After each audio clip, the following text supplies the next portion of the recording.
Let me tell you what it does. The sandwich theorem says it's like a sandwich. You know, when you've got two slices of bread and you put cheese in the middle. It's exactly there. That's what it is. It's like, okay, let's say I've got that block, the green block there, the one I drew there, and I draw another block there, the green one, and then right in the middle of them, I've got the red one. Now, here's the thing. If the green one's temperature is 50 degrees, all right, and then the other one on the other side is 50 degrees. Come on, look, the left-hand side is 50 degrees, the right-hand side is 50 degrees, and then this one is right in the middle. Come on, it must have the same temperature, doesn't it? Isn't it right? Yes. That's the idea. You are trying to find the red without actually calculating the red directly. You just calculate the left-hand side of it, the right-hand side of it. You know, it's like when doctors check you for your temperature. They use that instrument, they put it by your chest in front, then they put it right at your back by your shoulders. Am I right? Yes. Yeah, and then they say that's your temperature, but they never tested the temperature inside your body where there are lungs and a heart. That means the temperature is the same throughout. Yeah, that's the sandwich theorem. Without putting that instrument inside your body, that's what it means. That's sandwich theorem. Nothing else, nothing more. All right, so here it's all I taught you about graphically, because they want you to do the limit when you approach 1, when you approach 2, when you approach 3, when you approach 2.5 of this graph.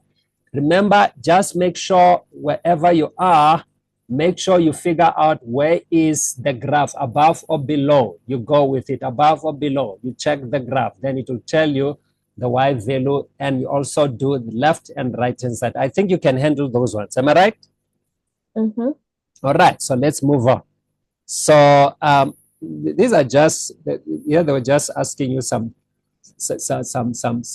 questions here. Like it was some type of a theory here. All right, there was another theory. I saw it. I think it was this one here. They say existence of limit. Yeah, let's look at number 7. It says, suppose that a function f is defined for all real values of x except, you see, at x equals to c. That does not mean the limit does not exist. That does mean the function value f of c does not exist, but the limit can exist. They say, can anything be said about the existence of the limit? Give your reason for your answer. Well, the reason, the limit might exist or not exist. Can you see that? Yeah. Yeah, just because the function value does not exist, that does not tell you the limit does not exist. Yeah, it's all those general things, but they won't ask you those stuff. They want to make you do the calculations. So here we go. First types of calculations. It's where you're just doing, if we were to write it, you're given limit of f of x. F of x is an equation, and then you've got x approaches c. C means it's a number, it's numerical. It's a number, 1, 2, 3, 4, 5, minus 1, 2.5, half pi, whatever. We good, right?